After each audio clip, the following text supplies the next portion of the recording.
Banyak orang-orang yang tadi malam tidur bersama kita, bersenda gurau, tersenyum dan tertawa, tapi pagi ini mereka tidak lagi bernyawa.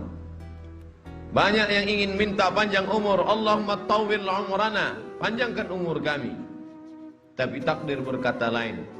Idza jaa ajaluhum, kalau ajal sampai, la yastakhiruna sa'atan, tidak dapat ditunda walau sesaat. Wala yastaqdimun, tidak pula dapat dimajukan walaupun sesaat. Sebagiannya mati, tapi sebagian lagi masih hidup, bernyawa, tapi tetap tidak dapat bangkit dari tempat tidur. Meleleh air matanya mendengarkan suara azan masuk ke dalam ruang-ruang rumah sakit. Hayya 'alas shalah. Bergetar hatinya, tapi kaki tak dapat melangkah, tangan tak dapat menghayun. Apa sebab? Karena nikmat sehat dicabut oleh Allah Subhanahu wa ta'ala. Sebagian hamba Allah ada yang berlari-lari, berkejar-kejaran di tengah jalan raya ketika kumandang azan sedang dikumandangkan. Badannya sehat, dia masih hidup dan bernyawa, tapi ada satu nikmat besar yang dicabut Allah dari dalam dirinya. Nikmat terbesar itu adalah nikmat istiqamah. Para ulama berkata, al-istiqamah khairun min alfi karamah. Satu istiqamah lebih baik daripada 1000 karamah. Karena 1000 karamah bila tidak dijaga dengan istiqamah, maka dia dapat hilang. Oleh sebab itu Nabi Muhammad SAW berkata, berpesan ketika datang seorang laki-laki berkata, "Ausini wa aujiz," beri aku pesan, tapi jangan panjang-panjang, singkat dan padat, agar aku dapat mengamalkannya. Nabi hanya berkata satu pesan, "Qul," katakan, "amantu billah, tsumma istaqim," katakan aku beriman kepada Allah, setelah itu istiqamahlah. Alhamdulillah, siang hari ini ketiga nikmat itu masih ada dalam diri kita. Nikmat hidup, masih bersemayam roh di dalam jasad. Nikmat sehat, kita masih bisa meringankan langkah, menghayunkan tangan datang ke rumah Allah. Nikmat istiqamah, sampai hari ini hati masih tetap bergetar ketika nama Allah dikumandangkan. Wa idza tuliyat 'alaihim ayatuhu zadatuhum imana. Ketika ayat-ayat Allah dibacakan, bertambah iman mereka. Kenapa demikian? Karena masih ada modal utama, la ilaha illallah Muhammadur Rasulullah, maka amal soleh sebagai tambahannya. Imam Muslim membuat satu bab dalam kitab Sahih Muslim, al-iman yazid wa yanqus. Iman bertambah dan iman bisa berkurang. Kapan iman bertambah? Berada di tempat yang paling baik, berkumpul bersama orang-orang baik, mendengarkan kata terbaik, dalam ibadah yang paling baik, tempat yang paling baik, masjid, bersama orang paling baik, orang beriman, di tempat yang paling baik, waktu terbaik, hari Jumat, dan mendengarkan kata-kata terbaik, kalam Allah dan sabda Rasulullah sallallahu alaihi wasallam. Maka saat ini iman sedang sepenuh-penuhnya berada di tempat yang tidak baik, bersama orang yang tidak baik, dalam keadaan yang tak baik, dalam perbuatan yang tidak baik, maka iman berkurang, bahkan bisa hilang sama sekali. La yazni zani hina yazni wa huwa mu'min. Orang beriman tidak akan berzina kalau ada iman dalam dirinya. Wa la yasriqu sariqu hina yasriqu wa huwa mu'min. Pencuri tidak akan mengambil harta orang kalau ada iman dalam dirinya. Wa la yazni zani wa la yashrabu syaribu hina yashrabu wa huwa mu'min.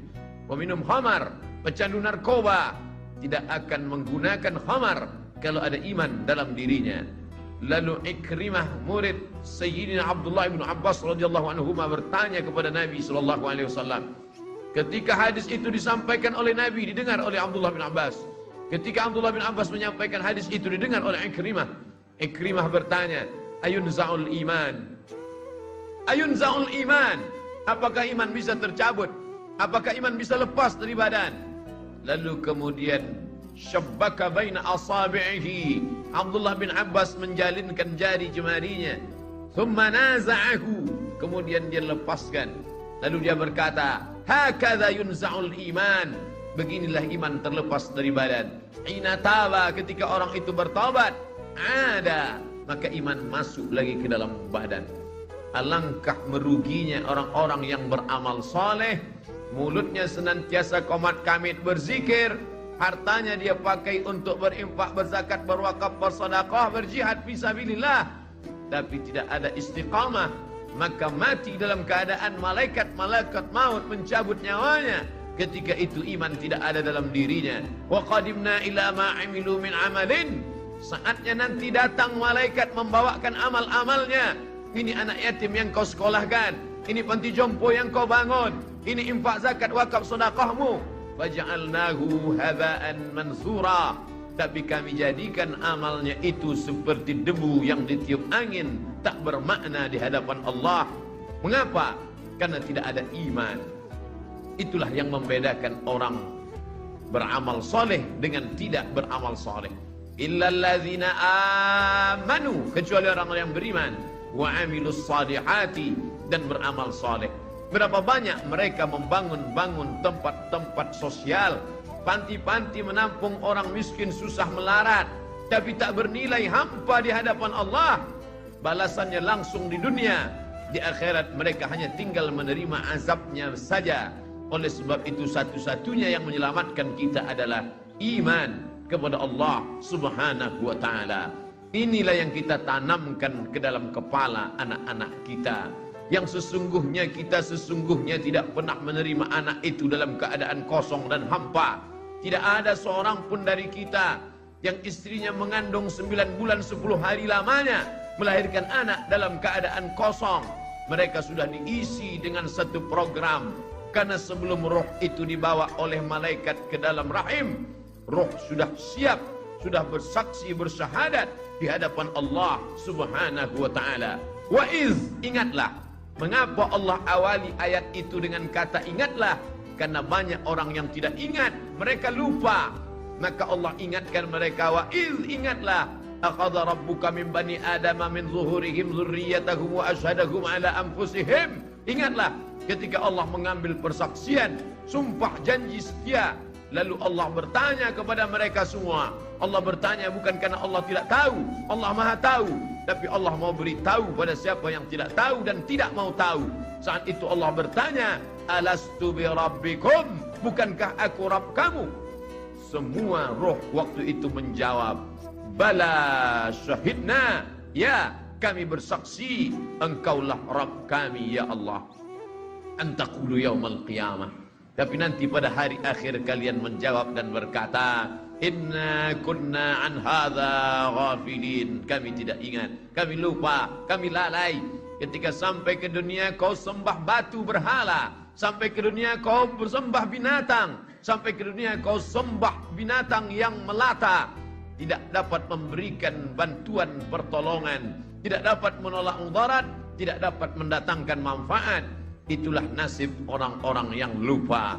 Maka dikirimkan Allah Nabi demi Nabi turun. Adam, Idris, Nuh, Saleh, Ilyas, Ilyasa, Zakaria, Musa, Yahya, Isa, Daud, Sulaiman, Ayub, Zulkifli. Maka mereka semua menjelaskan tentang satu konsep. La ilaha illallah, la ma'buda bihaqqin illallah. Tidak ada yang sebenar-benar hak untuk disembah kecuali Allah Subhanahu wa ta'ala. La mahbuba bihaqqin illallah. Tidak ada yang benar-benar dicinta kecuali Allah. Cinta kepada anak, anak akan durhaka. Cinta kepada pasangan hidup, mereka akan mati meninggalkan kita. Cinta kepada harta, harta akan binasa. Cinta kepada kuasa, kuasa akan sirna. Maka tumpahkanlah cintamu kepada Dia yang tak pernah berakhir dan maha sempurna. Siapa Dia? Allahu la ilaha illa huwa. Bagaimana Dia? Al-Hayyu, Dia maha hidup. Al-Qayyum, Dia maha mengatur. Dia tidak hanya sekedar hidup, tapi Dia juga mengatur segala kehidupan. La tasqutu min waraqatin illa ya'lamuha. Tidak ada satu daun pun yang gugur melainkan dalam pengetahuannya yang sempurna. Apakah Dia mengawasi aku? Apakah Dia melihat aku? Apakah Dia senantiasa memandang? La ta'khudhuhu sinatun wala naum. Dia tak pernah mengantuk, Dia tidak pernah tidur. Kalau takut berbuat dosa karena atasan, atasan akan tertidur. Kalau takut berbuat salah karena orang tua akan mengantuk. kalau takut berbuat zalim karena orang lain petugas keamanan, maka mereka pun akan meninggalkan kita. Tapi kita takut karena dia, la ta'khudhuhu sinatun wala naum. Berkuasakah dia? Sehebat apa kekuasaannya? Lahu ma fis samawati wa ma fil ard. Apa yang ada di langit, apa yang ada di bumi, semua milik dia. Tu'izzu man tasha, siapa yang mau kau angkat setinggi-tingginya. Wa tudhillu man tasha, siapa yang mau kau hinakan, kau rendahkan, kau jatuhkan serendah-rendahnya. Biadikal khair, dalam genggaman kuasamu ada segala kebaikan ya Allah. Lalu kemudian siapa yang bisa memberikan pertolongan dan bantuan? Man dzalladzi yashfa'u 'indahu illa bi'idnih. Semua dengan izinnya. Tanpa izinnya tak ada yang berlaku di atas muka bumi Allah Subhanahu wa ta'ala. Lalu kemudian setelah itu berpikirlah manusia yang lemah, hina dan kotor itu, apakah ada kuasa selain daripada dia? Tidak ada yang berkuasa kecuali kuasa hanya dia saja. Huwal awwalu, dia yang pertama. Huwal akhiru, dia yang terakhir. Tapi dia tak berawal dan tidak berakhir. Semua yang berawal dan berakhir akan binasa. Mengapa dikatakan dia yang pertama? Sebelum ada alam semesta, dia sendirian sudah ada. Maka dia katakan huwal awwalu. Mengapa dikatakan huwal akhiru? Dia tidak pernah berakhir. Makna al-akhiru, ketika semua alam semesta binasa, bahkan malaikat mencabut nyawa itu pun juga akan mati, maka tinggallah dia sendirian. Huwal akhiru. Saat itu dia berkata, ainal jabbarun, mana orang-orang yang sombong? Ainal jabbarun, mana penguasa-penguasa yang angkuh? Hari ini tidak ada kekuasaan. Itulah yang kita katakan setiap selesai salat, la ilaha illallah wahdahu la syarikalah, lahul mulku, hanya dia saja yang punya kuasa. Walahul hamdu, hanya dia saja yang layak dipuja dan dipuji. Yuhyi, dia menghidupkan. Wa yumit, dia mematikan. Wa huwa ala kulli syai'in qadir, dia kuasa atas segala sesuatu. Tahukah dia tentang semut yang kecil berada di dalam lubang tanah yang kecil yang tidak dapat dilihat pantau manusia?